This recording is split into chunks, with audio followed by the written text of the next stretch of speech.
അസ്സലാമലൈക്കും, welcome back to our channel. ഇന്നപ്പോൾ നമ്മൾ ഒരു ബാക്ക് പാക്കിൻ്റെ വീഡിയോ ആയിട്ടാണ് വന്നിട്ടുള്ളത്. നമ്മൾ ഇതിനു മുമ്പ് ഒരു മിനി ബാക്ക് പാക്ക് ചെയ്തിട്ടുണ്ടായിരുന്നു. അതിന് നല്ല കമൻസാണ് വന്നിട്ടുണ്ടായിരുന്നത്. അപ്പോൾ അതിൽ ഒത്തിരി കമൻസ് വന്നിട്ടുള്ളത് കുറച്ചുകൂടി വലിയൊരു ബാക്ക് പാക്ക് ചെയ്യുകയാണെങ്കിൽ എല്ലാവർക്കും യൂസ്ഫുൾ ആയിരിക്കും എന്നുള്ളതായിരുന്നു. അപ്പോൾ നമ്മൾ ആ ഒരു രീതിയിലല്ല, കുറച്ചൊരു വ്യത്യസ്തമായിട്ട് ഒരു ബാക്ക് പാക്ക് തന്നെയാണ് ഇവിടെ ചെയ്തിട്ടുള്ളത്. ഓക്കെ, അപ്പോൾ വീഡിയോ ഇഷ്ടമാണെങ്കിൽ തീർച്ചയായിട്ടും ഒന്ന് ലൈക്ക് ചെയ്യുക, മറ്റുള്ളവർക്ക് കൂടി ഒന്ന് ഷെയർ ചെയ്യുക. നമ്മുടെ ചാനൽ ആരെങ്കിലും ആദ്യമായിട്ട് കാണുന്നവരുണ്ടെങ്കിൽ ചാനൽ ഒന്ന് സബ്സ്ക്രൈബ് ചെയ്യുക. അപ്പോൾ നമുക്ക് നേരെ വീഡിയോയിലേക്ക് പോകാം. നമുക്ക് ആദ്യം തന്നെ വേണ്ടത് സിബ്, അതിന് കറക്റ്റ് സൈസിലുള്ള റണ്ണറുമാണ്. അപ്പോൾ ഈ സിബ് നമ്മൾ മുറിച്ച് വാങ്ങുന്നതാണ്, മീറ്ററിൽ മുറിച്ച് വാങ്ങുന്നതാണ് കേട്ടോ. അപ്പം നിങ്ങൾക്ക് എങ്ങനെയുള്ളതാണ് സൗകര്യം എന്ന് വെച്ചാൽ അത് എടുക്കാം. അപ്പോൾ നിങ്ങളുടെ കയ്യിൽ ഇപ്പോൾ നോർമൽ സിബേ ഉള്ളൂ എന്നുണ്ടെങ്കിൽ അതും യൂസ് ചെയ്യാൻ പറ്റും. ഓക്കെ, അപ്പോൾ പിന്നെ വെൽക്രോ, ഇതുപോലെയുള്ള സ്റ്റിക്കർ നമുക്ക് ആവശ്യമായിട്ടുണ്ട്. എങ്കിൽ മാത്രമേ നമുക്ക് ബാഗിൻ്റെ സൈഡ് ഭാഗം ഒട്ടിച്ചെടുക്കാൻ വേണ്ടി പറ്റുള്ളൂ. പിന്നെ നമുക്ക് ക്യാൻവാസാണ് ആവശ്യമുള്ളത്. ഷർട്ടിൻ്റെ കോളർ ഭാഗമൊക്കെ വെക്കുന്ന കട്ടിയുള്ള ക്യാൻവാസാണ് നമുക്ക് ആവശ്യമായിട്ടുള്ളത്. എന്താ വെച്ചാൽ നമ്മൾ സാധാരണ ഫാബ്രിക് കൊണ്ടാണ് ഇവിടെ ബാഗ് ചെയ്യുന്നത്. അത് നല്ല കട്ടിക്ക് നിൽക്കണം എന്നുണ്ടെങ്കിൽ നല്ല കട്ടിയുള്ള ക്യാൻവാസ് തന്നെ വേണം, അത് സ്കിപ്പ് ചെയ്യാൻ പറ്റില്ല. ഓക്കെ, അപ്പോൾ ഇതിനു മുമ്പ് നമ്മളൊരു ചുരിദാർ തയ്ച്ചിട്ടില്ലേ, അതിൻ്റെ ലെഫ്റ്റ് ഓവർ ഫാബ്രിക്കാണ്. അതിൽ നിന്നും ബാക്കി വന്നിട്ടുള്ള ഈ ഒരു പീസ് കൊണ്ടാണ് ഞാനിവിടെ ഇപ്പോൾ ബാഗ് തയ്യാറാക്കി എടുക്കുന്നത്. ഇനി നിങ്ങൾക്ക് ക്യാൻവാസ് കിട്ടാൻ ബുദ്ധിമുട്ടാണ് എന്നുണ്ടെങ്കിൽ നിങ്ങൾക്ക് നിങ്ങളുടെ കയ്യിലുള്ള പഴയ ജീൻസ് വെച്ചിട്ട് സെയിം മോഡൽ ബാഗ് ചെയ്തെടുക്കാൻ കഴിയും. അപ്പോൾ ജീൻസ് ഉപയോഗിക്കുന്ന സമയത്ത് നിങ്ങൾക്ക് ക്യാൻവാസിൻ്റെ ആവശ്യം വരുന്നില്ല. എല്ലാവർക്കും അറിയുന്ന കാര്യമാണ്, ജീൻസ് നല്ല കട്ടിയുള്ള മെറ്റീരിയലാണ് വരുന്നത്. അപ്പോൾ അതിന് ക്യാൻവാസിൻ്റെ ആവശ്യമില്ല. ഓൺലി ജീൻസും നമ്മുടെ ലൈൻ പീസും മാത്രമേ ആവശ്യമുള്ളൂ. ഇനി നമ്മൾ കട്ടിങ്ങിലേക്കാണ് പോകുന്നത്. അപ്പോൾ ഞാനിവിടെ 27 സെൻറ്റിമീറ്റർ നീളവും 15 സെൻറ്റിമീറ്റർ വീതിയുള്ള ഒരു പീസ് ഫാബ്രിക് എടുത്ത് വെച്ചിട്ടുണ്ട്. നിങ്ങൾക്ക് കാണാൻ പറ്റുന്നുണ്ടാവും, നമ്മൾ സെൻറ്റിമീറ്റർ കണക്കിലാണ് കേട്ടോ ചെയ്യുന്നത്. ഇതിപ്പോൾ അത്യാവശ്യം നല്ല വലിപ്പമുള്ളൊരു ബാഗാണ്. ഇനിയിപ്പോൾ ഇതിൻ്റെ നീളവോ വീതിയോ കൂട്ടണം എന്നുണ്ടെങ്കിൽ നിങ്ങൾക്ക് കൂട്ടാൻ പറ്റും. അപ്പം ബോട്ടം എത്രയാണോ എടുക്കുന്നത് അതിൻ്റെ ലെങ്ത്തും വിഡ്ത്തും കുറച്ച് കൂട്ടുന്നതനുസരിച്ചിട്ട് നിങ്ങളുടെ ബാഗിൻ്റെ അകംവശത്തുള്ള ആ ഒരു സ്പേസ് നമുക്ക് കൂടുതലായിട്ട് കിട്ടും. ഇപ്പോൾ ഇതിനെ ഞാനിവിടെ ഒന്ന് 4ആയിട്ട് കറക്റ്റ് മടക്കി എടുക്കുന്നുണ്ട്.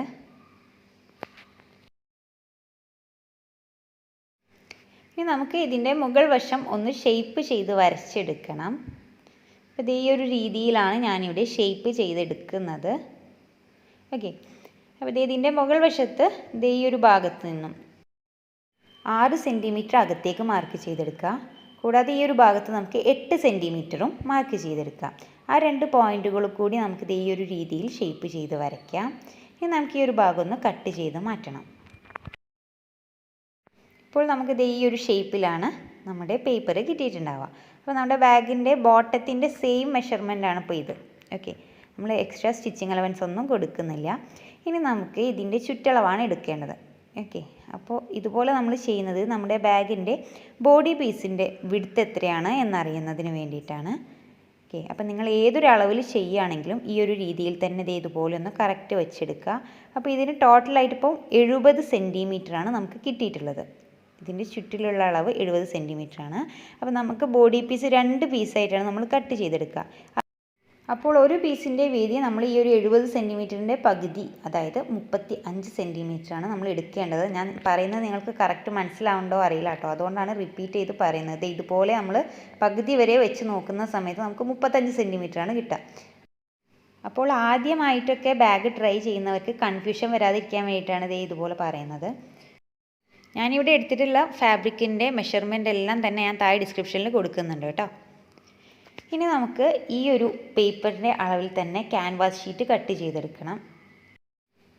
അപ്പോൾ ഇതോടൊപ്പം തന്നെ നമ്മൾ നമ്മുടെ ബാഗിൻ്റെ ബോഡി പീസും എല്ലാം കട്ട് ചെയ്തെടുക്കണം. അപ്പോൾ ഞാൻ കട്ട് ചെയ്തെടുത്തതിന് ശേഷം കറക്റ്റ് അതിൻ്റെ അളവ് നിങ്ങൾക്ക് പറഞ്ഞു തരാം. ഓക്കെ, അപ്പോൾ നമ്മളിവിടെ നമുക്ക് ആവശ്യമായിട്ടുള്ള ക്യാൻവാസ് എല്ലാം കട്ട് ചെയ്തെടുത്തിട്ടുണ്ട്. 15 സെൻറ്റിമീറ്റർ വീതിയും 27 സെൻറ്റിമീറ്റർ നീളമുള്ള ഒരു പീസ് നമ്മൾ ബോട്ടത്തിന് വേണ്ടി ആദ്യമേ തന്നെ കട്ട് ചെയ്തെടുത്തു.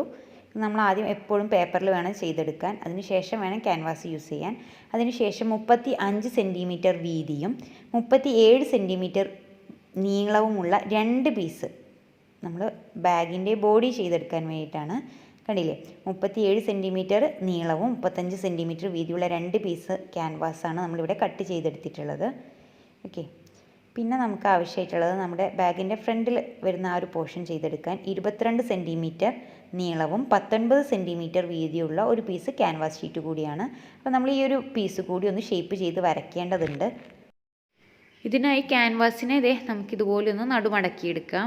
23 സെൻറ്റിമീറ്റർ വരുന്ന ആ ഒരു ഭാഗത്തെയാണ് മടക്കിയെടുത്തിട്ടുള്ളത്. ഇതിൻ്റെ താഴ്വശം റൗണ്ട് ഷേപ്പിലുള്ള എന്തെങ്കിലും ഒരു സംഭവം വെച്ചിട്ട് നമുക്കിതുപോലെ ഒന്ന് ഷേപ്പ് ചെയ്ത് വരയ്ക്കാം. അതിനുശേഷം ആ ഒരു ഭാഗം നമുക്ക് കട്ട് ചെയ്ത് മാറ്റാം. അപ്പോൾ നമ്മൾ അതും കട്ട് ചെയ്തെടുത്തു. ഇനി നമുക്ക് ഈ ക്യാൻവാസ് ഷീറ്റ് എല്ലാം തന്നെ ഫാബ്രിക്കിൽ വെച്ചിട്ട് ഒട്ടിച്ചെടുക്കണം. അപ്പോൾ ക്യാൻവാസ് ഷീറ്റിൻ്റെ തിളക്കമുള്ള വശം നമ്മുടെ ഫാബ്രിക്കിൻ്റെ അകം വശത്തേക്ക് വരുന്ന രീതിയിൽ വെച്ചിട്ട് വേണം ഒട്ടിച്ചെടുക്കാൻ. അപ്പോൾ ഈ ഒരു മുകളിലുള്ള ഈ ഒരു പീസിന്, ബാഗിൻ്റെ മുകൾ വശത്ത് ഈ ഒരു പീസിന് മാത്രം 2 പീസ് ഫാബ്രിക്കിൻ്റെ ആവശ്യമുണ്ട്, മെയിൻ ഫാബ്രിക്കിൻ്റെ. ബാക്കി എല്ലാ പീസിനും ഒറ്റ പീസ് മെയിൻ ഫാബ്രിക്കും ലൈനിങ്ങുമാണ് നമ്മൾ വെച്ചെടുക്കുന്നത്. അപ്പോൾ ഇതെല്ലാം അയൺ ചെയ്ത് ഒട്ടിച്ചതിന് ശേഷം ഞാൻ നിങ്ങൾക്ക് കറക്റ്റ് കാണിച്ചു തരാം. അപ്പോൾ നിങ്ങൾക്ക് കൂടുതൽ പെട്ടെന്ന് മനസ്സിലാവും. ഓക്കെ, നമ്മളിവിടെ ക്യാൻവാസ് ഷീറ്റും ഫാബ്രിക്കും തമ്മിൽ നന്നായിട്ട് അയൺ ചെയ്ത് ഒട്ടിച്ചെടുത്തിട്ടുണ്ട്. അപ്പോൾ നമ്മൾ ഫാബ്രിക്കിൻ്റെ ചീത്ത വശത്ത് വെച്ചിട്ടാണ് ക്യാൻവാസ് ഷീറ്റ് ഒട്ടിച്ചെടുക്കേണ്ടത്. കണ്ടില്ലേ, ഈ ഒരു രീതിയിലാണ് ഇപ്പോൾ നമ്മൾ ഒട്ടിച്ചെടുത്തിട്ടുള്ളത്. ഇതെല്ലാം തന്നെ നമുക്ക് കട്ട് ചെയ്തെടുക്കണം. അപ്പോൾ മുകളിലുള്ള പീസിന് മാത്രം മെയിൻ ഫാബ്രിക് 2 പീസ് നമുക്ക് കട്ട് ചെയ്തെടുക്കേണ്ടതുണ്ട്. ഒന്നെങ്കിൽ 2 പീസ് കട്ട് ചെയ്തെടുക്കുക, അല്ലെങ്കിൽ അതിനോടൊപ്പം കുറച്ച് ഫാബ്രിക് എക്സ്ട്രാ കട്ട് ചെയ്തെടുക്കാം. അപ്പോൾ നമുക്ക് ബാഗിന് ആവശ്യമായിട്ടുള്ള എല്ലാ ഫാബ്രിക്കും നമ്മളിവിടെ കട്ട് ചെയ്തെടുത്തിട്ടുണ്ട്. ഓക്കെ, ഇതിപ്പോൾ ഞാനിവിടെ പോക്കറ്റിന് വേണ്ടി കട്ട് ചെയ്തെടുത്തിട്ടുള്ളതാണ്. 22 സെൻറ്റിമീറ്റർ വീതിയും 37 സെൻറ്റിമീറ്റർ നീളവുമാണ് ഈ ഒരു പീസിന് ഞാനിവിടെ എടുത്തിട്ടുള്ളത്. ഓക്കെ, അപ്പോൾ ഇതിപ്പോൾ നമ്മൾ പകുതി മടക്കിയിട്ടാണ് ചെയ്യുക. അപ്പോൾ ഇതിൻ്റെ പകുതി നീളത്തിലായിരിക്കും നമുക്ക് പോക്കറ്റ് കിട്ടുക. ഓക്കെ, ഈ ഒരു വലിപ്പത്തിലാണ് ഇപ്പോൾ നമ്മൾ പോക്കറ്റ് ചെയ്തെടുക്കുന്നത്. ഇനി നമുക്ക് ഇതൊന്ന് മാറ്റി വെക്കാം. നമ്മൾ ബോട്ടത്തിന് വേണ്ടിയിട്ട് ആദ്യമേ തന്നെ ഷേപ്പ് ചെയ്ത് വരച്ചെടുത്തിട്ടുള്ള ഒരു ഫാബ്രിക് മെയിൻ ഫാബ്രിക്കിൽ ഒട്ടിച്ചെടുത്തു. കൂടാതെ അതേ അളവിൽ ഒരു ലൈനിങ് പീസ് കൂടി കട്ട് ചെയ്തെടുത്തിട്ടുണ്ട്. കൂടാതെ ബോഡി പീസ് 2 പീസ് നമ്മൾ മെയിൻ ഫാബ്രിക്കിൽ ക്യാൻവാസ് ഒട്ടിച്ചെടുത്തിട്ടുണ്ട്. കൂടാതെ 2 പീസ് ലൈനിങ് പീസുമാണ് നമ്മൾ എടുത്തിട്ടുള്ളത്. ഓക്കെ, ഇത്രയും നമ്മൾ എടുത്തു. ഇനി ബാഗിൻ്റെ മുകൾ വശത്ത് വെച്ചെടുക്കാനുള്ള ഫാബ്രിക് ഇതുപോലെ നീളമുള്ള ഒരു ഫാബ്രിക്കിലാണ് ഞാൻ ഒട്ടിച്ചെടുത്തിട്ടുള്ളത്. ആ ഒരു ക്യാൻവാസ് ഇത് ഒന്നെങ്കിൽ ഇങ്ങനെ ഒട്ടിച്ചെടുക്കുക, അല്ല എന്നുണ്ടെങ്കിൽ 2 പീസ് ഫാബ്രിക് ഇതിനായിട്ട് മാറ്റി വെക്കുക. ഒന്നിൽ ക്യാൻവാസ് ഒട്ടിച്ചെടുക്കുക, ഒരു പീസിൽ ഒട്ടിക്കേണ്ട, അത് അങ്ങനെ തന്നെ വെക്കുക. അതെങ്ങനെയാണ് സ്റ്റിച്ച് ചെയ്യേണ്ടതെന്നുള്ള നമുക്ക് സ്റ്റിച്ചിങ്ങിൽ കറക്റ്റ് മനസ്സിലാവും കേട്ടോ. ഇനി നമുക്ക് നമ്മുടെ ബാഗിൻ്റെ പിറകിലെ സ്ട്രാപ്പ് തയ്യാറാക്കാൻ വേണ്ടി 6 സെൻറ്റിമീറ്റർ വീതിയും 75 സെൻറ്റിമീറ്റർ നീളമുള്ള 2 പീസ് ഫാബ്രിക്കാണ് ഞാൻ എടുത്തിട്ടുള്ളത്. കൂടാതെ 6 സെൻറ്റിമീറ്റർ വീതിയുള്ള ചെറിയൊരു പീസ് ഫാബ്രിക് കൂടി നമുക്ക് ആവശ്യമായിട്ടുണ്ട്. അത് ബാഗിൻ്റെ മുകൾ വശത്ത്, നമ്മൾ സ്ട്രാപ്പിൻ്റെ മുകൾ വശത്ത് കൊടുക്കാൻ വേണ്ടിയിട്ടാണ് കേട്ടോ. ഇനി നമുക്ക് ഈ ഒരു ഫാബ്രിക്കിൻ്റെ നല്ല വശങ്ങളകത്തേക്ക് ഇതുപോലെ ഇരുവശങ്ങളിൽ നിന്നും ആദ്യം ഒന്ന് മടക്കുക, അതിനെ വീണ്ടും ഒന്നുകൂടി നടുമടക്കിയെടുക്കുക. എന്നിട്ട് നമ്മൾ സാധാരണ സ്ട്രാപ്പ് തയ്യാറാക്കിയെടുക്കുന്ന ആ ഒരു രീതിയിൽ തയ്യാറാക്കിയെടുക്കണം. അപ്പോൾ ഇനി ഇതെല്ലാം തന്നെ നമുക്കൊന്ന് സ്റ്റിച്ച് ചെയ്തെടുക്കാം. നമ്മളിവിടെ ആദ്യമേ തന്നെ ഈ ഒരു ഫാബ്രിക്കാണ് സ്റ്റിച്ച് ചെയ്തെടുക്കുന്നത്. അപ്പോൾ ഫാബ്രിക്കിൻ്റെ നല്ല വശങ്ങൾ അകത്തേക്ക് വരുന്ന രീതിയിൽ ഇതുപോലെ ഒന്ന് ഒപ്പത്തിനൊപ്പം വെച്ചെടുക്കുക. അതിനുശേഷം നമ്മൾ ഈ ഒരു ഭാഗത്ത് നമ്മൾ കറക്റ്റ് ഷേപ്പിൽ, നമ്മൾ ക്യാൻവാസ് കട്ട് ചെയ്തെടുത്തിട്ടുള്ള ആ കറക്റ്റ് ഷേപ്പിൽ സ്റ്റിച്ച് ചെയ്തെടുക്കണം. അപ്പോൾ ഇതിൻ്റെ മുകൾ വശം സ്റ്റിച്ച് ചെയ്യേണ്ട ആവശ്യമില്ല കേട്ടോ. ഇപ്പോൾ നമ്മളിവിടെ സ്റ്റിച്ച് ചെയ്തെടുത്തിട്ടുണ്ട്. ഇനി ഇതിൻ്റെ ഈ ഒരു ഭാഗങ്ങൾ ഇപ്പോൾ നമ്മൾ സ്റ്റിച്ച് ചെയ്തെടുത്തിട്ടുള്ള ആ ഒരു സ്റ്റിച്ചിങ്ങിൻ്റെ പുറത്തേക്ക് ഒരു 1/4 ഇഞ്ചോ 1/2 ഇഞ്ചോ ഇതുപോലെ ഫാബ്രിക് വിട്ട് കൊടുത്തിട്ട് ബാക്കിയുള്ള എക്സ്ട്രാ ഫാബ്രിക്കിനെ നമ്മൾ കട്ട് ചെയ്തെടുക്കുകയാണ് ചെയ്യുന്നത്. അതിനുശേഷം മുകൾ വശത്ത് ഈ എക്സ്ട്രാ ഉള്ള ഒരു ഭാഗം കൂടി ഒന്ന് കട്ട് ചെയ്തെടുക്കുക. എന്നിട്ട് നമ്മൾ നെക്കിനൊക്കെ ചെയ്യുന്ന പോലെ ഈ ഒരു ഭാഗത്തെല്ലാം ചെറിയ ചെറിയ കട്ടിങ് കൊടുത്ത് ഇതിനെ ഒന്ന് പുറംതിരിച്ചെടുക്കണം.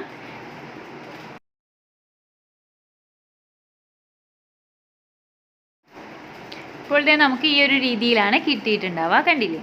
ഇനി നമുക്ക് ഇതിൻ്റെ മുകൾ വശം നമ്മൾ സ്റ്റിച്ച് ചെയ്തെടുത്തിട്ടില്ലല്ലോ, ആ ഒരു ഭാഗം കൂടി ഒന്ന് കവർ ചെയ്ത് സ്റ്റിച്ച് ചെയ്തെടുക്കണം. അതിന് വേണ്ടി നമ്മുടെ ഫാബ്രിക്കിനെ ഇതുപോലെ ഇരുവശങ്ങളിലും അകത്തേക്ക് ഇതുപോലെ ഒരു 1/2 ഇഞ്ച് വീതം മടക്കുക. എന്നിട്ട് ആ ഒരു ഭാഗവും നമുക്ക് സ്റ്റിച്ച് ചെയ്തെടുക്കാം. കൂടാതെ അതിൻ്റെ ചുറ്റുവശത്തും ഒരു സ്റ്റിച്ച് കൂടി കൊടുത്തെടുക്കാം. അപ്പോൾ ഈ ഒരു രീതിയിലാണ് ഇപ്പോൾ ഞാനിവിടെ സ്റ്റിച്ച് ചെയ്തെടുത്തിട്ടുള്ളത്, കണ്ടില്ലേ. ചുറ്റുവശത്തും ഓരോ പ്രസ് സ്റ്റിച്ചും കൊടുത്തെടുത്തു. മുഖവശത്ത് നമ്മൾ എക്സ്ട്രാ വരുന്ന ഫാബ്രിക്കിനെ അകത്തേക്ക് വെച്ച് മടക്കി നല്ല ഫിനിഷിങ്ങിൽ തന്നെ സ്റ്റിച്ച് ചെയ്തെടുത്തിട്ടുണ്ട്. ഇനി നമുക്ക് ഇതൊന്ന് മാറ്റി വെക്കാം. ഇനി നമുക്ക് സ്ട്രാപ്പാണ് തയ്യാറാക്കി എടുക്കേണ്ടത്. അതിനുവേണ്ടി നമ്മൾ മാറ്റി വെച്ചിട്ടുള്ള ഫാബ്രിക്കിനെ ഞാനൊന്ന് അയൺ ചെയ്തെടുത്തിട്ടുണ്ട്. ഇരുവശങ്ങളിൽ നിന്നും ആദ്യം ഒന്ന് അകത്തേക്ക് മടക്കുക, അതിന് വീണ്ടും ഒന്നുകൂടി അകത്തേക്ക് മടക്കിയിട്ട് നമ്മളിത് ഈ ഒരു രൂപത്തിലാണ് സ്റ്റിച്ച് ചെയ്തെടുക്കേണ്ടത്. എളുപ്പത്തിന് വേണ്ടിയിട്ടാണ് ഞാനിവിടെ അയൺ ചെയ്തെടുത്തിട്ടുള്ളത്. ഇതിൻ്റെ ഇരുവശങ്ങളിലുമായിട്ട് നമ്മൾ ഓരോ പ്രസ് സ്റ്റിച്ച് കൊടുത്തെടുക്കണം. ഈ രീതിയിൽ നമ്മൾ കട്ട് ചെയ്ത് മാറ്റി വെച്ചിട്ടുള്ള മറ്റു പീസുകളും തയ്യാറാക്കിയെടുക്കാം. അപ്പോൾ നമ്മൾ കട്ട് ചെയ്തെടുത്തിട്ടുള്ള 3 പീസിനെയും ഈ ഒരു രീതിയിൽ സ്ട്രാപ്പാക്കി മാറ്റിയെടുത്തിട്ടുണ്ട്. ഇനി നമുക്ക് നമ്മുടെ ഫ്രണ്ടിലുള്ള ബോഡി പീസാണ് എടുക്കേണ്ടത്. അപ്പോൾ നമ്മുടെ ബോഡി പീസിൻ്റെ കറക്റ്റ് സെൻറ്റർ ഭാഗം കണ്ടുപിടിക്കാൻ വേണ്ടി ഞാനിവിടെ ഒന്ന് ഈ ഒരു ഫാബ്രിക്കിനെ കറക്റ്റ് നടുമടക്കി എടുത്തിട്ടുണ്ട്. അതിനുശേഷം ഈ ഒരു ഭാഗത്തേക്കും ഇതുപോലെ ഒന്ന് നടുമടക്കി എടുക്കുക. ഓക്കെ, ഈ ഒരു രീതിയിൽ നമുക്ക് ഇതിൻ്റെ സെൻറ്റർ വളരെ എളുപ്പത്തിൽ കണ്ടുപിടിക്കാം. നമുക്ക് ആ ഒരു ഭാഗം ഒന്ന് മാർക്ക് ചെയ്തെടുക്കാം. നമുക്ക് സിബ് സ്റ്റിച്ച് ചെയ്തെടുക്കാൻ വേണ്ടിയിട്ടാണ് ഇതുപോലെ ചെയ്യുന്നത് കേട്ടോ, കണ്ടില്ലേ. ഇനി നമുക്ക് ഈ ഒരു പോയിന്റിൽ നിന്നും ഇരുവശങ്ങളിലേക്കുമായി 8 സെൻറ്റിമീറ്റർ വീതം നമുക്കൊന്ന് മാർക്ക് ചെയ്തെടുക്കാം. ഇനി നമുക്ക് ഈ പോയിന്റുകളെല്ലാം തന്നെ ഇതുപോലെ ഒന്ന് കറക്റ്റ് സ്ട്രെയിറ്റ് ലൈനായിട്ട് വരച്ചെടുക്കണം. കൂടാതെ അതിൻ്റെ മുകൾ വശത്തും താഴ്വശത്തുമായി നമുക്ക് ഒരു 1/4 ഇഞ്ച് ഗ്യാപ്പിൽ ഇതുപോലെ മറ്റ് 2 ലൈന് വരച്ചെടുക്കുക. കൂടാതെ സൈഡ് വശത്തും ഒരു 1/4 ഇഞ്ച് കൊടുത്തിട്ട് ഈ ഒരു രീതിയിൽ ഒരു ബോക്സ് ആക്കി വരച്ചെടുക്കണം. ഈ ഒരു ഭാഗത്താണ് നമ്മൾ നമ്മുടെ സിബ് കൊടുക്കുന്നത്. കണ്ടില്ലേ, ഈ ഒരു രീതിയിലാണ് ഇപ്പോൾ നമുക്ക് കിട്ടുക.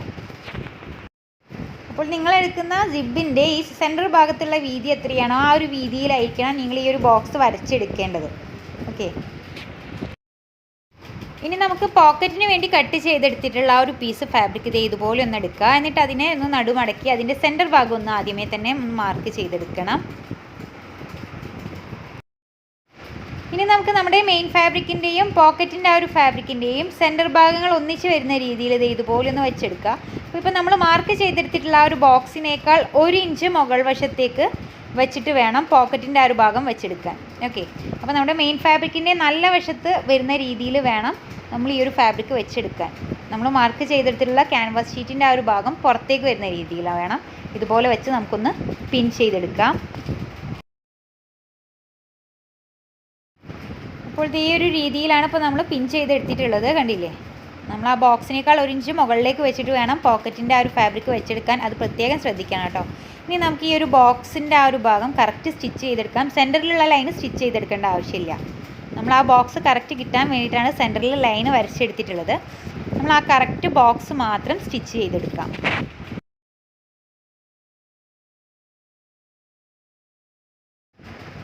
അപ്പോൾ ഈ ഒരു രീതിയിൽ ഇപ്പോൾ നമ്മൾ ബോക്സിന് ചുറ്റിലും സ്റ്റിച്ച് ചെയ്തെടുത്തിട്ടുണ്ട്. കണ്ടില്ലേ, ഈ ഒരു രീതിയിൽ വേണം നമ്മൾ സ്റ്റിച്ച് ചെയ്തെടുക്കാൻ. ഇനി നമുക്ക് നമ്മൾ സെൻറ്റർ മാർക്ക് ചെയ്തെടുത്തിട്ടുള്ള ആ ഒരു ലൈന് കട്ട് ചെയ്തെടുക്കണം. അതിനുവേണ്ടി ഞാനിത് ഇവിടെ ആദ്യമേ തന്നെ നമ്മുടെ ഫാബ്രിക്കിനെ ഇതുപോലെ ഒന്ന് കറക്റ്റ് നടുമടക്കി എടുക്കുക. ഇപ്പോൾ കട്ട് ചെയ്യുന്ന സമയത്ത് ശ്രദ്ധിച്ചിട്ട് വേണം ചെയ്യാൻ കേട്ടോ. ഈ ബോക്സിന് പുറത്തേക്ക് കട്ട് ചെയ്തെടുക്കാൻ പാടില്ല. ശേഷം അകം വശത്ത് ചെറിയൊരു ഹോൾ ഇട്ട് കൊടുത്തു. അതിന് ശേഷം നമുക്ക് എളുപ്പത്തിൽ ഇതേ രീതിയിൽ ഒന്ന് കട്ട് ചെയ്തെടുക്കാം. അപ്പോൾ ഈ ഒരു ബോക്സിൻ്റെ അറ്റം വശത്ത് കട്ട് ചെയ്യുന്ന സമയത്ത് ഇതുപോലെ നമ്മൾ പ്ലാക്കറ്റൊക്കെ സ്റ്റിച്ച് ചെയ്യുന്ന സമയത്ത് കട്ട് ചെയ്തെടുക്കില്ലേ, ആ ഒരു രീതിയിൽ ഒരു വി ഷേപ്പ് രീതിയിൽ വേണം കട്ട് ചെയ്തെടുക്കാൻ. സ്റ്റിച്ചിങ്ങിൻ്റെ തൊട്ടടുത്ത് വരെ നമ്മൾ കട്ട് ചെയ്ത് കൊടുക്കുക. അരികുവശത്ത് ആ കോർണർ ഭാഗത്ത് സ്റ്റിച്ചിങ് കട്ട് ചെയ്ത് പോകാൻ പാടില്ല. ആ സ്റ്റിച്ചിങ്ങിൻ്റെ അരികുവശം വരെ ഈ ഒരു രീതിയിൽ കട്ട് ചെയ്ത് കൊടുക്കണം. കണ്ടില്ലേ, ഇനിയിപ്പോൾ നമ്മൾ കട്ട് ചെയ്തെടുത്തിട്ടുള്ള ആ ഒരു ഭാഗത്തിലൂടെ നമ്മളിപ്പോൾ പോക്കറ്റിൻ്റെ ഫാബ്രിക് സ്റ്റിച്ച് ചെയ്തെടുത്തിട്ടില്ലേ, അതിനെ ഇതുപോലെ അകത്തേക്കാക്കിയിട്ട് എടുക്കുക. എന്നിട്ട് ആ ഒരു ഭാഗം കറക്റ്റ് പിടിച്ച് വെച്ചിട്ട് ഒന്ന് അയൺ ചെയ്തെടുക്കുകയാണെങ്കിൽ നല്ല വൃത്തിയിൽ നമുക്ക് കിട്ടും. അപ്പോൾ ഈ ഒരു രീതിയിൽ അയൺ ചെയ്തെടുത്തിട്ടുണ്ട്. കണ്ടില്ലേ, ഇനി നമുക്ക് ഈ ഒരു ഭാഗത്ത് വെച്ചിട്ട് സിബ് സ്റ്റിച്ച് ചെയ്തെടുക്കണം. അപ്പോൾ ഈ ഒരു ഭാഗത്ത് നമുക്ക് നമ്മുടെ സിബിനെ ഇതുപോലെ അകം വശത്ത് വെച്ചിട്ട് മെയിൻ ഫാബ്രിക്കിൻ്റെ അകം വശത്തേക്ക് വെച്ച് കൊടുക്കുക. എന്നിട്ട് നമ്മുടെ സിബിൻ്റെ ആ കറക്റ്റ് വീതിക്ക് അനുസരിച്ചിട്ട് ഈ ഒരു ബോക്സിനെ ഇതുപോലെ ഒന്ന് വെച്ച് കൊടുക്കാം. എന്നിട്ട് ഈ ഒരു ബോക്സിന് ചുറ്റിലും നമുക്ക് സ്റ്റിച്ച് ചെയ്തെടുക്കണം. അപ്പോൾ ഇതിനു മുമ്പ് നമ്മൾ ഒത്തിരി തവണ ബാഗിൻ്റെ വീഡിയോസ് ചെയ്യുന്ന സമയത്ത് വിശദമായി തന്നെ നമ്മൾ ഈ ഒരു രീതിയെല്ലാം കാണിച്ചിട്ടുള്ളതാണ്. ഞാൻ എന്നാൽ പോലും ഇതിൽ ഡീറ്റെയിൽ ആയിട്ട് കുറേ കാര്യങ്ങൾ പറഞ്ഞിട്ടുള്ളത് ആരെങ്കിലും ഫസ്റ്റ് ടൈം ആയിട്ട് ബാഗിൻ്റെ വീഡിയോ കാണുന്നുണ്ടെങ്കിൽ അവർക്ക് മനസ്സിലാകാൻ വേണ്ടിയിട്ടാണ് കേട്ടോ. അപ്പോൾ നമ്മൾ ഈ ഒരു രീതിയിലാണ് സ്റ്റിച്ച് ചെയ്തെടുത്തിട്ടുള്ളത്. കണ്ടില്ലേ, നല്ല ഫിനിഷിങ്ങിൽ തന്നെ നമ്മളിവിടെ സിബ് സ്റ്റിച്ച് ചെയ്തെടുത്തിട്ടുണ്ട്. ഇനി നമുക്ക് എക്സ്ട്രാ വരുന്ന സിബിനെ ഒന്ന് കട്ട് ചെയ്തെടുക്കണം. ഇനി നമുക്ക് നമ്മുടെ പോക്കറ്റിൻ്റെ ഈ ഒരു ഫാബ്രിക്കിനെ ഇതുപോലെ ഒന്ന് നടുമടക്കിയെടുക്കാം. മുകൾ വശം ഒപ്പത്തിനൊപ്പം വരുന്ന രീതിയിൽ വെച്ചെടുക്കുക. ഇനി ടോപ്പണായി കിടക്കുന്ന ഭാഗങ്ങൾ തമ്മിൽ ഇതുപോലെ ഒന്ന് വെച്ച് സ്റ്റിച്ച് ചെയ്തെടുക്കണം. അപ്പോൾ നമ്മൾ മെയിൻ ഫാബ്രിക്കിന് മുകൾ വശത്തേക്ക് സ്റ്റിച്ചിങ് വരാൻ പാടില്ല. ഈ പോക്കറ്റിൻ്റെ ഫാബ്രിക്കുകൾ തമ്മിൽ സ്റ്റിച്ച് ചെയ്തെടുക്കുക, അത് പ്രത്യേകം ശ്രദ്ധിക്കുക. അപ്പോൾ നമ്മുടെ പോക്കറ്റ് ഇവിടെ റെഡി ആയിട്ടുണ്ട്. കണ്ടില്ലേ, പോക്കറ്റിൻ്റെ ചുറ്റുവശങ്ങളും നമ്മൾ സ്റ്റിച്ച് ചെയ്തെടുത്തു. മെയിൻ ഫാബ്രിക്കും പോക്കറ്റും തമ്മിൽ ഒരു ബന്ധമില്ല കേട്ടോ. അതേ ഇതുപോലെ നമ്മൾ സിബ് സ്റ്റിച്ച് ചെയ്തെടുത്തിട്ടുള്ള ആ ഒരു ഭാഗം മാത്രമേ മെയിൻ ഫാബ്രിക്കുമായിട്ട് ഈ ഒരു പോക്കറ്റിനെ ജോയിൻറ്റ് ചെയ്തെടുത്തിട്ടുള്ളൂ. അത്യാവശ്യം നല്ല വലിപ്പമുള്ള ഒരു പോക്കറ്റ് തന്നെയാണ് നമുക്ക് കിട്ടിയിട്ടുള്ളത്. അപ്പോൾ ഫ്രണ്ടിലെ ബോഡി പീസ് റെഡി ആയിട്ടുണ്ട്. ഇനി പിറകിലുള്ള ബോഡി പീസ് ഒന്ന് നമുക്ക് എടുക്കാം. ഇതിൻ്റെ കറക്റ്റ് സെൻറ്റർ ഭാഗം നമുക്കൊന്ന് മുകൾ വശത്ത് മാർക്ക് ചെയ്തെടുക്കണം.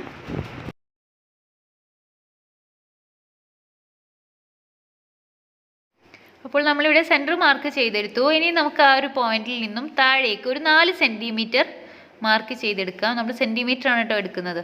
4 സെൻറ്റിമീറ്റർ ഇതുപോലെ ഒന്ന് മാർക്ക് ചെയ്തെടുക്കുക. ഇനി നമ്മൾ തയ്യാറാക്കി എടുത്തിട്ടുള്ള സ്ട്രാപ്പിനെ നമ്മളിപ്പോൾ മാർക്ക് ചെയ്തെടുത്തിട്ടുള്ള പോയിൻറ്റിൻ്റെ ഇരുവശങ്ങളിലേക്ക് ഇതുപോലെ ഒന്ന് വെച്ചെടുത്തതിന് ശേഷം നമുക്ക് ഈ ഒരു ഭാഗത്ത് സ്റ്റിച്ച് ചെയ്തെടുക്കണം. അപ്പോൾ ആ ഒരു ഭാഗം ലൈന് വരച്ചെടുക്കേണ്ടവർക്ക് ലൈന് വരച്ചെടുത്തിട്ട് സ്റ്റിച്ച് ചെയ്തെടുക്കാം. ഓക്കെ, ആ ഒരു പോയിൻറ്റിൻ്റെ കറക്റ്റ് ഇരുവശങ്ങളിലുമായിട്ട് നമ്മൾ നമ്മുടെ സ്ട്രാപ്പിനെ ഒന്ന് സ്റ്റിച്ച് ചെയ്തെടുക്കുകയാണ് വേണ്ടത്. അതിനുശേഷം നമ്മൾ മറ്റൊരു പീസ് ഫാബ്രിക് കൂടി സ്റ്റിച്ച് ചെയ്തെടുത്തിട്ടുണ്ടായിരുന്നു. ഇതിനെ ഞാൻ 27 സെൻറ്റിമീറ്റർ നീളത്തിലൊന്ന് കട്ട് ചെയ്തെടുത്തിട്ടുണ്ട്. ശേഷം നമ്മളിപ്പോൾ സ്റ്റിച്ച് ചെയ്തെടുത്തിട്ടുള്ള സ്ട്രാപ്പിൻ്റെ മുകൾ വശത്തായിട്ട് ഈ ഒരു ഷേപ്പിൽ വെച്ചിട്ട് ഇതിനെയും കൂടി ഒന്ന് സ്റ്റിച്ച് ചെയ്തെടുക്കണം.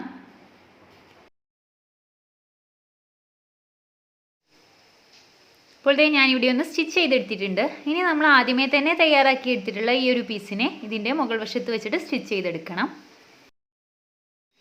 കൂടാതെ സ്ട്രാപ്പിൻ്റെ താഴ്വശവും കൂടി നമുക്കൊന്ന് സ്റ്റിച്ച് ചെയ്തെടുക്കണം. അതിനായി നമുക്ക് ഈ ഒരു ഫാബ്രിക്കിൻ്റെ താഴ്വശത്ത് നിന്ന് ഒരു 4 സെൻറ്റിമീറ്റർ വീതം ഇരുവശങ്ങളിലും മാർക്ക് ചെയ്തെടുക്കാം. എന്നിട്ട് ആ ഒരു പോയിന്റിൽ വെച്ചിട്ട് വേണം നമ്മൾ നമ്മുടെ സ്ട്രാപ്പ് സ്റ്റിച്ച് ചെയ്തെടുക്കാൻ. ആ ഒരു പോയിന്റിനേക്കാൾ മുകൾ വശത്ത് വെച്ചിട്ട് നമുക്കിത് ഇരുവശങ്ങളിലുമായിട്ട് നമ്മുടെ സ്ട്രാപ്പ് സ്റ്റിച്ച് ചെയ്തെടുക്കാം. അപ്പോൾ ഈ ഒരു രീതിയിൽ ഇപ്പോൾ നമ്മൾ നമ്മുടെ സ്ട്രാപ്പും അതുപോലെ മുകൾ വശത്തുള്ള ഈ ഒരു പീസും സ്റ്റിച്ച് ചെയ്തെടുത്തിട്ടുണ്ട്. ഇനി നമുക്ക് ഈ ഒരു പീസ് നമ്മുടെ മുകൾ വശത്ത് വെച്ചിട്ട് സ്റ്റിച്ച് ചെയ്തെടുക്കണം. അതിനുവേണ്ടി നമുക്ക് ഈ ഫാബ്രിക്കിൻ്റെ സെൻറ്റർ ഭാഗം ഒന്ന് മാർക്ക് ചെയ്തെടുക്കാം.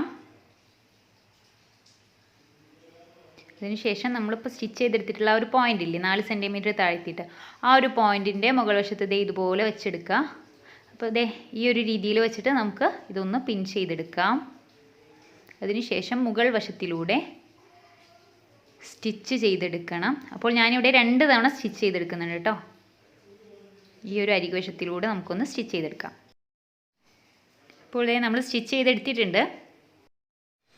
ഇനി നമുക്ക് നമ്മുടെ ബാഗിൻ്റെ മുകൾ വശത്തായി ഇരുവശങ്ങളിലും ഇതുപോലെ ചെറിയൊരു പീസ് വെൽക്രോ വെച്ച് സ്റ്റിച്ച് ചെയ്തെടുക്കണം. അപ്പോൾ നമുക്ക് 1 ഇഞ്ച് നീളത്തിൽ 2 പീസ് വെൽക്രോ കട്ട് ചെയ്തെടുക്കാം.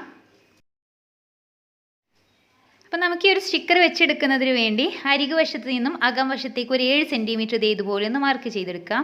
ഇരുവശങ്ങളിലും ഇതേ രീതിയിൽ മാർക്ക് ചെയ്തെടുക്കാം. കൂടാതെ മുകൾ വശത്ത് നിന്ന് താഴേക്ക് ഒരു 4 സെൻറ്റിമീറ്റർ കൂടി മാർക്ക് ചെയ്തെടുക്കാം. ആ ഒരു പോയിൻറ്റിൻ്റെ കണക്കാക്കി വേണം നമ്മൾ വെൽക്രോ വെച്ചെടുക്കാൻ. ഇതേ രീതിയിൽ നമ്മൾ ഫ്രണ്ടിലുള്ള പീസും മാർക്ക് ചെയ്തെടുക്കണം. വെൽക്രോൻ്റെ ഒരു ഭാഗം പിറകിലുള്ള പീസിനും മറ്റൊരു പീസ് ഫ്രണ്ടിലെ പീസിലും വെച്ചിട്ട് നമ്മളൊന്ന് സ്റ്റിച്ച് ചെയ്തെടുക്കണം. അപ്പോൾ ഈ ഒരു പോയിന്റിൽ ഈ ഒരു രീതിയിൽ വെച്ചിട്ട് വേണം നമ്മൾ സ്റ്റിച്ച് ചെയ്തെടുക്കാൻ. അപ്പോൾ ഈ ഒരു രീതിയിൽ നമുക്ക് സ്റ്റിച്ച് ചെയ്തെടുക്കാം. ഫ്രണ്ടിലുള്ള പീസും ഇതേ രീതിയിൽ തന്നെ മാർക്ക് ചെയ്ത് ആ ഒരു പോയിന്റ് കണക്കാക്കി തന്നെ വെൽക്രോ വെച്ച് സ്റ്റിച്ച് ചെയ്തെടുക്കണം. അപ്പോൾ നമ്മൾ ഫ്രണ്ടിലെയും പിറകിലെയും ബോഡി പീസും വെൽക്രോയും തമ്മിൽ സ്റ്റിച്ച് ചെയ്തെടുത്തിട്ടുണ്ട്. ഇനി നമുക്ക് നമ്മുടെ മെയിൻ ഫാബ്രിക്കിൻ്റെ നല്ല വശങ്ങൾ അകത്തേക്ക് വരുന്ന രീതിയിൽ ഒപ്പത്തിനൊപ്പം ഇതുപോലെ ഒന്ന് വെച്ചെടുക്കുക. അതിനുശേഷം സൈഡ് വശങ്ങൾ ഇരുഭാഗവും നമുക്കൊന്ന് സ്റ്റിച്ച് ചെയ്തെടുക്കണം. അപ്പോൾ നമ്മളിവിടെ 1/2 ഇഞ്ച് സ്റ്റിച്ചിങ് അലവൻസ് കൊടുത്തിട്ടാണ് സ്റ്റിച്ച് ചെയ്തെടുക്കേണ്ടത്. അപ്പോൾ നമ്മളിവിടെ ഇപ്പോൾ സ്റ്റിച്ച് ചെയ്തെടുത്തിട്ടുണ്ട്. ഇനി നമുക്ക് ഈ ഒരു പീസിൻ്റെ താഴ്വശത്ത് നമ്മുടെ താഴ്വശത്തുള്ള ബോട്ടത്തിൻ്റെ ആ ഒരു പീസ് വെച്ചിട്ട് സ്റ്റിച്ച് ചെയ്തെടുക്കണം. അപ്പോൾ അതിൻ്റെ സെൻറ്റർ ഭാഗങ്ങൾ 4 ഭാഗത്തും ഒന്ന് മാർക്ക് ചെയ്തെടുക്കുക. കൂടാതെ നമ്മുടെ ബാഗിൻ്റെ ബോഡി പീസിൻ്റെ 4 വശങ്ങളും ഒന്ന് മാർക്ക് ചെയ്തെടുത്തതിന് ശേഷം നമുക്കിതേ ഇതുപോലെ ഒന്ന് പിൻ ചെയ്തെടുക്കാം. അതിനുശേഷം ഇതിന് ചുറ്റിലും നമുക്കൊന്ന് സ്റ്റിച്ച് ചെയ്തെടുക്കണം. അപ്പം ഈ ബോട്ടത്തിൻ്റെ ഈ പാർട്ട് താഴ്വശത്ത് വരുന്ന രീതിയിൽ വെച്ചിട്ട് വേണം നമ്മൾ സ്റ്റിച്ച് ചെയ്തെടുക്കാൻ. അതിനുശേഷം നമ്മൾ സ്ലീവ്സിൻ്റെ ആ ഒരു ഭാഗമൊക്കെ സ്റ്റിച്ച് ചെയ്യുന്ന പോലെ ആ ഒരു ബോട്ടത്തിൻ്റെ ആ ഒരു ഷേപ്പിന് കണക്കാക്കി മുകളിലുള്ള പീസ് വെച്ച് കറക്റ്റ് നമുക്ക് സ്റ്റിച്ച് ചെയ്തെടുക്കാൻ കഴിയും. അപ്പോൾ ഇവിടെ നമ്മൾ ഒരു 1/2 ഇഞ്ചാണ് സ്റ്റിച്ചിങ് അലവൻസ് ആയിട്ട് കൊടുത്തിട്ടുള്ളത്. കണ്ടില്ലേ, ഈ ഒരു രീതിയിൽ ഇപ്പോൾ നമ്മൾ സ്റ്റിച്ച് ചെയ്തെടുത്തിട്ടുണ്ട്. ഓക്കെ, ഇതേ രീതിയിൽ തന്നെ നമുക്ക് നമ്മുടെ ലൈനിങ് പീസും സ്റ്റിച്ച് ചെയ്തെടുക്കണം. ലൈനിങ് പീസിൻ്റെ നല്ല വശങ്ങൾ അകത്തേക്ക് വരുന്ന രീതിയിൽ വെച്ച് ഇരുവശങ്ങളിലും സൈഡ് ഭാഗം ആദ്യം സ്റ്റിച്ച് ചെയ്തെടുക്കുക. കൂടാതെ നമുക്ക് ഇതുപോലെ തന്നെ ബോട്ടവും താഴ്വശവും തമ്മിൽ സ്റ്റിച്ച് ചെയ്തെടുക്കാം. ഓക്കെ, അപ്പോൾ ഞാനിവിടെ സ്റ്റിച്ച് ചെയ്തെടുത്തിട്ടുണ്ട്. ലൈനിങ് പീസും മെയിൻ ഫാബ്രിക്കും റെഡി ആയിട്ടുണ്ട്. ഇനി നമുക്ക് ഈ ലൈനിങ് പീസിനെ നമ്മുടെ മെയിൻ ഫാബ്രിക്കിൻ്റെ അകംവശത്ത് വെച്ച് സ്റ്റിച്ച് ചെയ്തെടുക്കണം. അതിനുവേണ്ടി നമ്മൾ നമ്മുടെ മെയിൻ ഫാബ്രിക്കിനെ ഇതുപോലെ പുറം തിരിച്ചെടുക്കുക. നല്ല വശം പുറത്തേക്ക് വരുന്ന രീതിയിൽ ഇതുപോലെ വെച്ചെടുക്കുക. മെയിൻ ഫാബ്രിക് ഇതുപോലെ തന്നെ ചീത്ത വശം പുറത്തേക്ക് വരുന്ന രീതിയിൽ തന്നെയാണ് നമ്മൾ വെച്ചെടുക്കേണ്ടത്. ഇനി നമുക്ക് താഴ്വശമൊക്കെ കണ്ടില്ലേ, നല്ല നീറ്റായി തന്നെ നമുക്ക് കിട്ടിയിട്ടുണ്ട് കേട്ടോ. അപ്പോൾ ലൈനിങ് പീസ് സ്റ്റിച്ച് ചെയ്യുന്നതിന് മുമ്പ് നമുക്കിതേ ചെറിയൊരു പണി കൂടിയുണ്ട്. നമുക്ക് ഈ ഒരു ഭാഗത്തായിട്ട് വെൽക്രോ വെച്ച് സ്റ്റിച്ച് ചെയ്യേണ്ടതുണ്ട്. അപ്പോൾ ഞാനിവിടെ 1.25 ഇഞ്ച് വീതിയിൽ വെൽക്രോ ഒന്ന് കട്ട് ചെയ്തെടുത്തിട്ടുണ്ട്. ഇനി നമുക്കിത് ജസ്റ്റ് ഒന്ന് ഇതുപോലെ ഒന്ന് വെച്ച് നോക്കാം. ഏതൊരു ഭാഗത്താണോ വെൽക്രോ വേണ്ടത് ആ ഒരു ഭാഗം ഒന്ന് പിൻ ചെയ്തെടുക്കാം. അതിനുശേഷം നമുക്ക് ഇരുഭാഗങ്ങളിലും വെച്ച് വെൽക്രോ സ്റ്റിച്ച് ചെയ്തെടുക്കാം. അപ്പോൾ നമ്മളിവിടെ വെൽക്രോയും വെച്ച് സ്റ്റിച്ച് ചെയ്തെടുത്തിട്ടുണ്ട്, കണ്ടില്ലേ. ഇനി നമുക്ക് ഈ ഒരു ഫാബ്രിക്കിൻ്റെ മുകൾ വശത്തു നിന്ന് ഒരു 1/2 ഇഞ്ച് അകത്തേക്ക് മടക്കി വെച്ചിട്ട് ഒന്നുകിൽ സ്റ്റിച്ച് ചെയ്തെടുക്കുക അല്ലെങ്കിൽ അയൺ ചെയ്തെടുക്കാം. ഇതേ രീതിയിൽ ലൈനിങ് പീസിൻ്റെ പുറം വശത്തേക്ക് വെച്ചിട്ട് നമുക്കൊരു 1/2 ഇഞ്ച് മുകൾ വശത്ത് ഒന്നെങ്കിൽ അയൺ ചെയ്തെടുക്കുക അല്ലെങ്കിൽ സ്റ്റിച്ച് ചെയ്തെടുക്കുക. ഞാനിപ്പോൾ ഇവിടെ ഇരുവശങ്ങളിലും അയൺ ചെയ്തെടുത്തിട്ടുണ്ട്, കണ്ടില്ലേ. ഒരു 1/2 ഇഞ്ച് മെയിൻ ഫാബ്രിക്കിൻ്റെ അകം വശത്തേക്കും ലൈനിങ് പീസിൻ്റെ പുറം വശത്തേക്കുമായിട്ടാണ് നമ്മൾ സ്റ്റിച്ച് ചെയ്തെടുത്തിട്ടുള്ളത്, അയൺ ചെയ്തെടുത്തിട്ടുള്ളത്. ഓക്കെ, ഇനി നമുക്ക് നമ്മുടെ മെയിൻ ഫാബ്രിക്കിൻ്റെ അകം വശത്തേക്ക് ഈ ലൈനിങ് പീസിനെ വെച്ചെടുക്കണം. അപ്പോൾ ഈ ഒരു രീതിയിൽ വെച്ചെടുക്കുക. അപ്പോൾ നമ്മുടെ ലൈനിങ് പീസിൻ്റെ സ്റ്റിച്ചിങ് അലവൻസ് ഉള്ള ഭാഗം നമ്മുടെ ബാഗിൻ്റെ അകംവശത്തേക്ക് വരുന്ന രീതിയിൽ വേണം വെച്ചെടുക്കാൻ. അതിനുശേഷം നമുക്കിത് ഇതുപോലെ ചുറ്റിലും പിൻ ചെയ്തെടുക്കാം. ഇതിപ്പോൾ ചെയ്ത് നോക്കുന്ന സമയത്ത് നിങ്ങൾക്ക് കറക്റ്റ് മനസ്സിലാവും കേട്ടോ. ഞാൻ പറയുന്നത് എത്രത്തോളം നിങ്ങൾക്ക് മനസ്സിലാവുന്നുണ്ട് എന്നുള്ളത് എനിക്കറിയില്ല. എന്തെങ്കിലും ഡൗട്ട് ഉണ്ടെങ്കിൽ താഴെ കമൻറ്റ് ചെയ്തോളൂ. അപ്പോൾ ഈ ഒരു രീതിയിലാണ് നമ്മളിപ്പോൾ സ്റ്റിച്ച് ചെയ്തെടുത്തിട്ടുള്ളത്. അപ്പോൾ ഈ ഒരു ബാഗിൻ്റെ അകംവശം നല്ല സ്പേസ് ഉണ്ട്. ഓക്കെ, അത്യാവശ്യം നമുക്ക് വേണ്ട സാധനങ്ങളൊക്കെ വെച്ചിട്ട് നമുക്ക് പുറത്ത് പോകുന്ന സമയത്ത് കൊണ്ടുപോകാൻ പറ്റും. പിന്നെ നമ്മൾ സ്ട്രാപ്പ് സ്റ്റിച്ച് ചെയ്ത ഭാഗത്ത് എക്സ്ട്രാ വരുന്ന ആ ഒരു ഭാഗം നമുക്ക് കട്ട് ചെയ്ത് മാറ്റാം.